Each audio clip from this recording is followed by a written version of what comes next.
Good day to you. Okay, wait, we've been hanging out, right? Okay. So, here is a little bit of an extra tidbit. Now, I am not going to add these into my look. I prefer to stick with a sleek look this time around. So I'm going to keep everything really sleek and use human hair for all of it. I'm pretty sure. Well, who knows? Okay, anyway, this is the human hair though. This, however, is the synthetic hair. So the synthetic hair is really great if you want to make a dreadlock. So if you want to make a dreadlock that you can then, you know, add into different pieces around the hair or the whole head if you prefer to do all dreadlocks. In order to do that, it's really easy. All you have to do is get your dryer. Let's put you over here so you can see.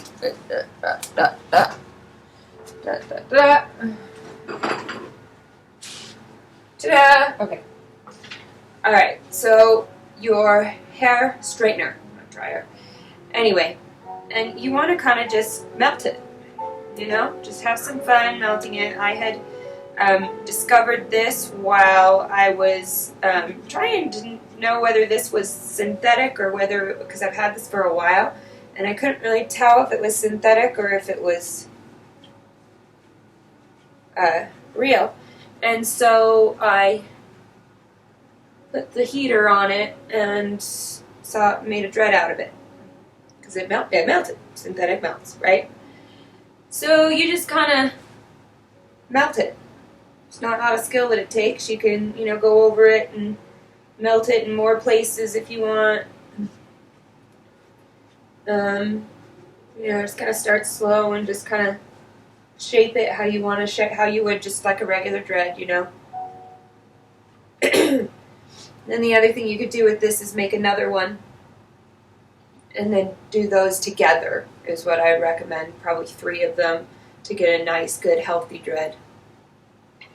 This winter, when Jack Frost starts nipping at your nose. So the hair that I'm using, this human hair, it's from Sassy.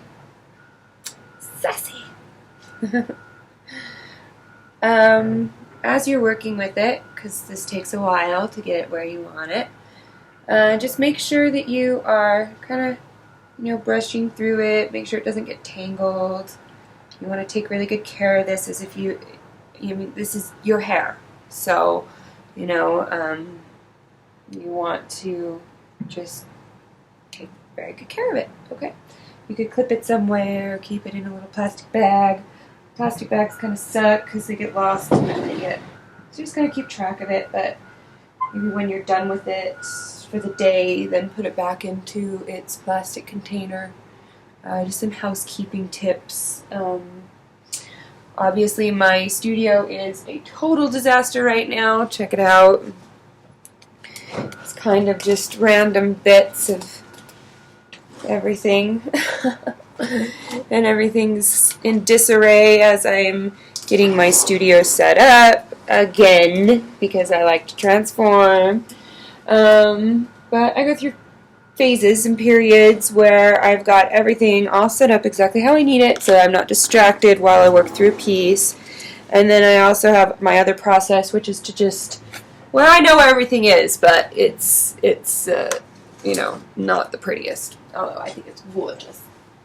Quite lovely.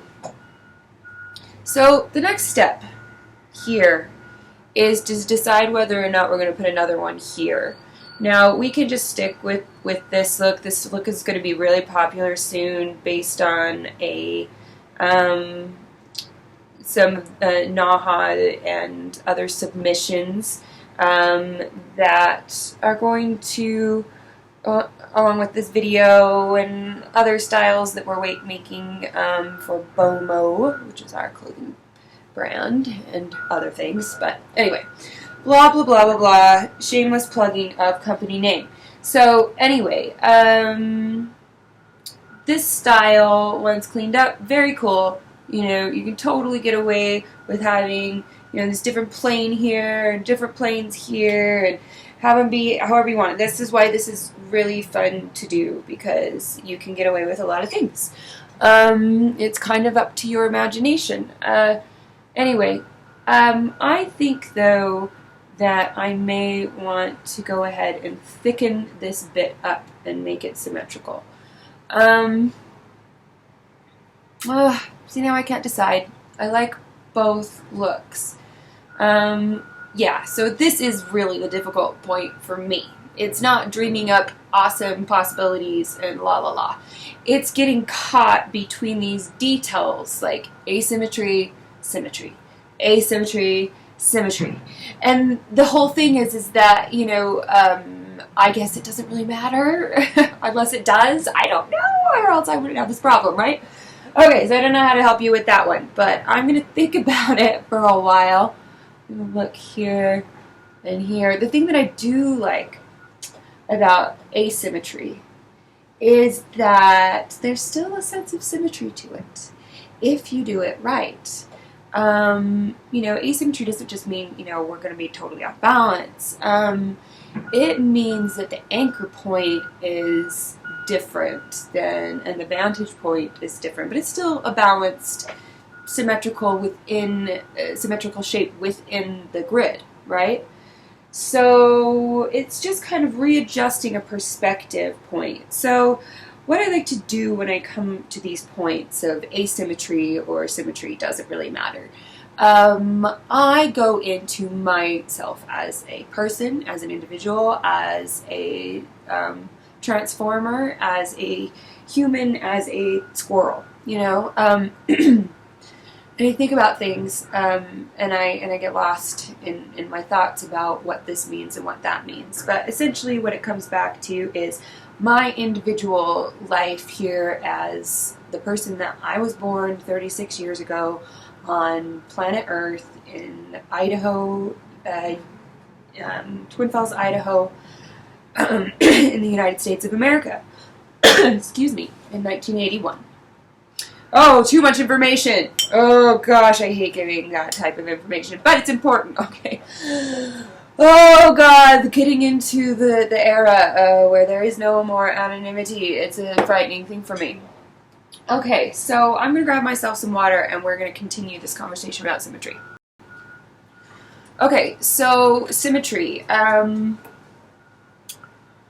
I feel personally, let's just get to the point here, I feel personally that I have gone through a transformation over the past years specifically that has brought to my attention the beauty within a piece that is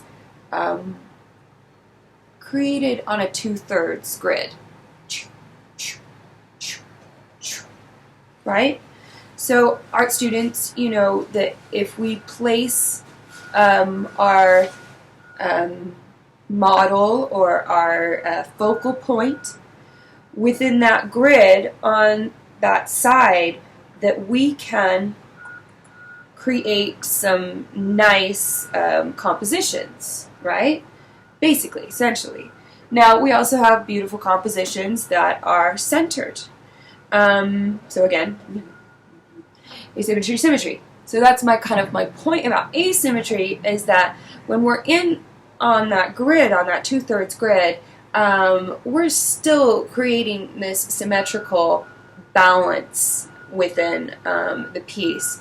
Now we can get into angles and geometry and all of those things, but I'd rather you just, see a star, boom, right?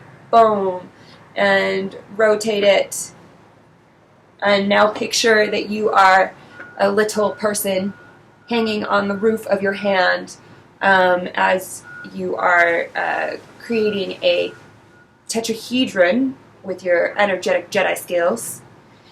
Now imagine you are inside of that and you are seeing the different angles of this as it changes. I don't know if that makes sense, that last part, but what? You got it? So we're looking at ourselves from these types of angles. We do it all the time in our lives, in a psychological way, in a practical way, in a spiritual way, and in a physical way. So I favor to do this particular piece with an asymmetry. We're going to go with asymmetry.